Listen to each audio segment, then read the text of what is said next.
So speaking of surprises and traveling, Kevin and I found this waiting for us when we got home. Mildly upset that we didn't have this for our month-long expedition, but we have it now, and I'm super pumped to get it installed. It is the brand new JL phone mount for 67 Designs. Kevin and I have been searching for months to find a phone mount that works with this friggin' Jeep. We have actually used the 3M little ball magnet mounts for a while, which don't fit anywhere. I did a little searching. I found 67 Designs, sent them a message, and got them to send us one. This thing is awesome. The good news is too that it's also super simple to install. So I figured I'd take a quick moment to show you guys how to install it and let you see exactly why we picked this phone mount to go with our JL. Now, once you open the box up, you'll find a couple of different components. The most important one right here is the actual mount itself. The only mildly cringeworthy part about the installation is it does involve a little bit of cutting of this little rubber mount here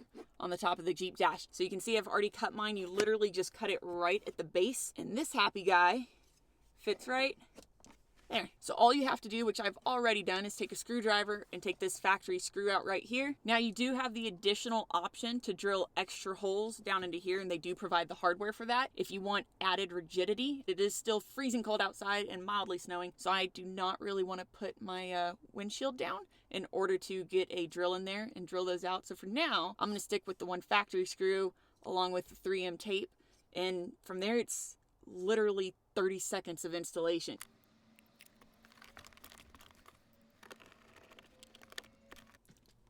Just like that, you've got this on here, and all that's left is picking your attachment. They actually have your typical phone grip attachment. However, Kevin and I, since we've already kind of started using the magnets and we both have them on the back of our phone cases, we prefer the magnetic attachment. So you take your arm here, and one side goes right here. And then of course, once you've got your attachment picked out, you slide it right in there and tighten down this side. Oh no.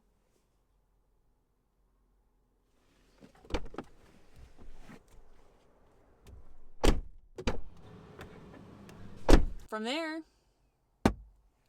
that's it. I've got Kevin's phone here, so he's already got a magnet on the back of his from the previous magnetic mount that we attempted to use and failed, unfortunately, miserably. But 67 Designs also includes a little magnet strip to go on the back of your phone, which will be going on the back of mine since I don't have one yet. It has basically an infinite number of positions due to these little ball joints here. It's super steady. The magnet is pretty dang strong, and it's honestly the only phone mount of its kind that's designed this way specifically for the JL. If you guys have any questions whatsoever, let me know. I'll include a link in the description if you guys are interested. 10/10. I do highly recommend this.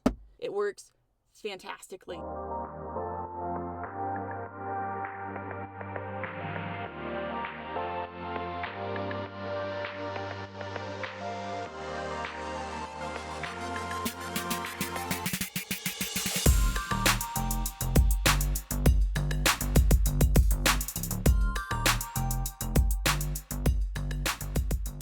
So last night was officially our first night back home.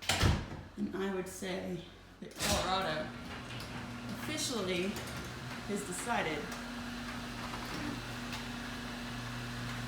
that summer is over. It snowed last night. Oh no. Guess that means it's time to snow prep all the cars. Not that these two really get driven much in the wintertime. By the way, for those of you who don't know, this is my Volkswagen Jetta, which is my fully built show car on air suspension, 3-piece VIP modulars, custom interior, front end, rear end, all that great stuff. And this is my 350Z drift car, which does super rad sideways skids. And then everyone, of course, knows the stepchild. So Kevin and I are officially back home in beautiful Colorado, where, as you saw, Colorado's decided summer is officially over. It gives zero shits about fall, and winter is here. We are actually on our way right now to Pharisee Boys dealership, which is right down the street practically from us, to get a much needed oil change, since we put about 7,000 plus miles or so on our Jeep in 30 days. In the last 30 days on this trip. So much needed oil change for the stepchild. In addition to that, I also wanted to go ahead and make a point to you guys that we learned a lot over the last month in this trip that we have been on, as far as meeting new people and also realizing that, oh no, oh no, already.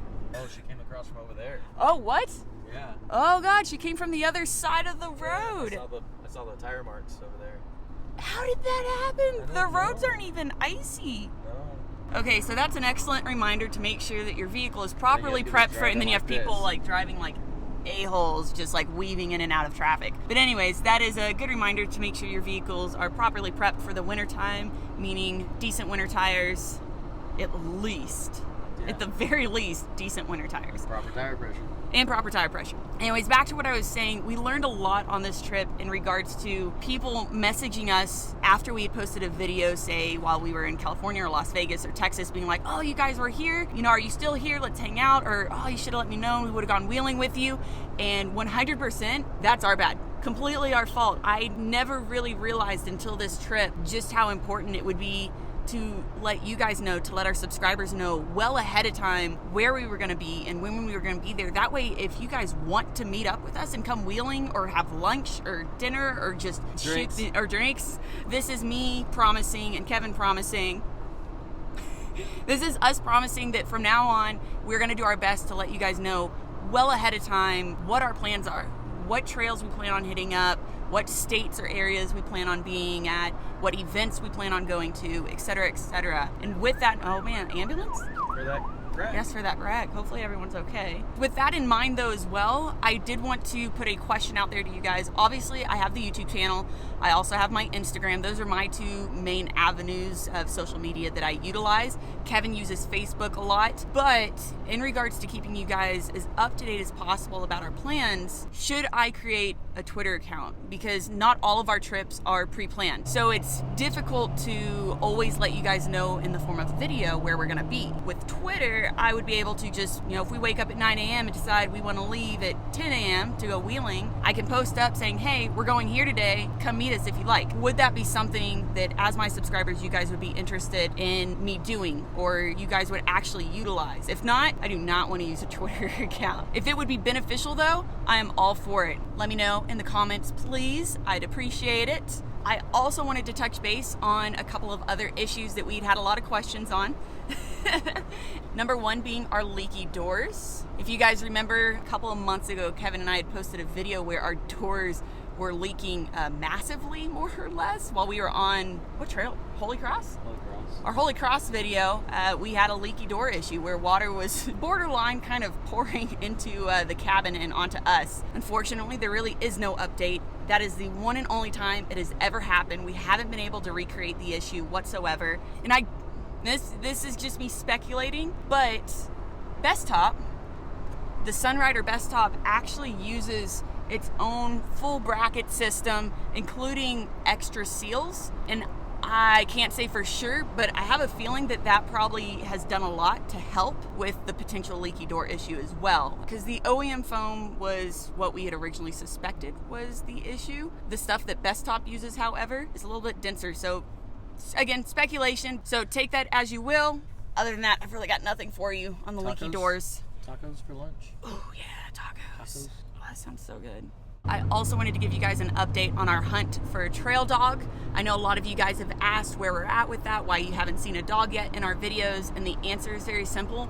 We haven't found the perfect match yet. We have visited several animal shelters on our travels, not just in Colorado, but elsewhere. I can say in Colorado at least, the shelters seem to be almost empty, which is a problem for us, but it's a very, very good problem to have. It means dogs are getting adopted left and right. That's awesome, because we do want to adopt. So yeah, we're still on the hunt for a trail dog. Hopefully we find one soon, maybe Christmas. We're going to SEMA, and then we're going to Japan. Oh, hello. We're going to be gone for another month. Speaking of keeping you guys up to date, officially, I will be, and Kevin, of course, but we will be at SEMA at the end of October. So if you guys want to come out, come say hi, please, please, please, I would absolutely love it. I'll give you more details on exactly where I'll be a little later on in another video. But yes, we will be at SEMA. We are still on the hunt for a trail dog. I have no idea what happened or what's going on with the leaky doors. We can't replicate the issue again. We're back home in Colorado, and I love you guys. Thank you for literally everything y'all have ever done. It was awesome. No less than 100 subscribers we met on this last 30-day trip. Between all the trails, people saying hi to us, reaching out, it was freaking incredible, and I hope it continues and it grows and becomes this awesome, rad network of cool people and friendships. We have some of the most incredible subscribers out there. We love you guys. Thank you for all of your support and watching. Please don't forget to like, subscribe, and share. And of course, we will see you next time. Bye! See you guys.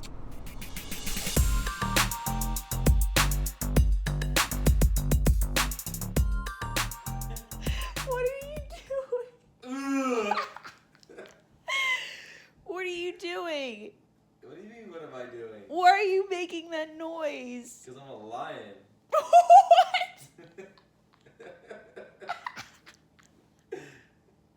What? What makes you think lions sound like that? That's what they sound like when they're in the cage and they're just like, you've heard lions? Oh my When they're making those noises in the cage. He's trying to mimic lions. And they're not roaring. It's not a roar. It's like a moan on. Lion. Oh God, he's gonna Google it now. Ugh. Ugh. I don't want to work right now, and I don't want to sit here. I've been sitting here for 3 days working, and so I'm trying to get. So you're making lion noises. I'm trying to get air to my brain. I can't breathe. Ugh.